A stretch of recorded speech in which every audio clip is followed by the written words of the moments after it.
Hello everyone, welcome to Nilavillam. இந்த வீடியோவில் ரொம்பவே ஈஸியான கார்ன் ப்ரொக்கோலி ஃபிஷ் சாலட் தான் செய்ய போகிறோம். வாங்க வீடியோக்குள்ளே போகலாம். இந்த சாலட் ரொம்பவே ஹெல்த்தியும் கூட அண்ட் வெயிட் லாஸ்க்கு நல்லாவே யூஸ்ஃபுல்லாக இருக்கும். இந்த சாலட்டுக்கு ஃபஸ்ட்டு நம்ம ஃபிஷ் ரெடி பண்ணிக்கலாம். இதுக்கு நீங்கள் முள் இல்லாத எந்த ஃபிஷ் வேணாலும் எடுத்துக்கலாம். ஸோ அதில் பார்த்திங்கன்னா லைட்டாக மஞ்சத்தூள், உப்பு அண்ட் மிளகாத்தூள், அவ்வளோதான். வேறு எந்த மசாலாவும் நம்ம சேர்க்கக்கூடாது. இதை மட்டும் நல்லா தடவிட்டு ஒரு 1/2 hour வச்சுருங்க. அதுக்கப்புறம் இந்த மாதிரி தோசைக்கல்லில் எடுத்து போட்டுக்கோங்க. ஆயில் ரொம்ப ரொம்ப கம்மியாக விடணும். அண்ட் கோகோனட் ஆயில் அந்த மாதிரி கூட விட்டுக்கோங்க. ரொம்ப ரொம்ப கம்மியாக தான் இருக்கணும். ஃபிஷ் நல்லா வெந்ததுக்கப்புறம் கொஞ்சமாக ஆற வச்சுட்டு அதில் இருக்கிற அந்த ஃப்ளஷ் மட்டும் எடுத்து இந்த மாதிரி உதுத்து போட்டுக்கோங்க. இதுதான் நம்ம சாலட்டுக்கு டேஸ்ட் கொடுக்கும்.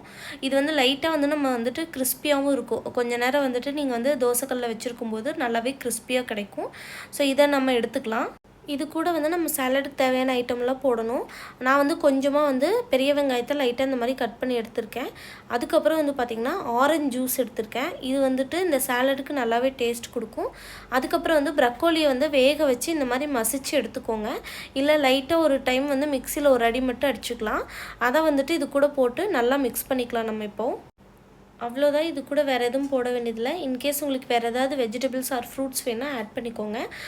ஆரஞ்சு அந்த மாதிரி இருக்கிறது போட்டால் தான் அந்த ஃபிஷ் கூட நல்லா ஜெல்லாகி ஒரு டேஸ்ட் தனியாக கொடுக்கும்.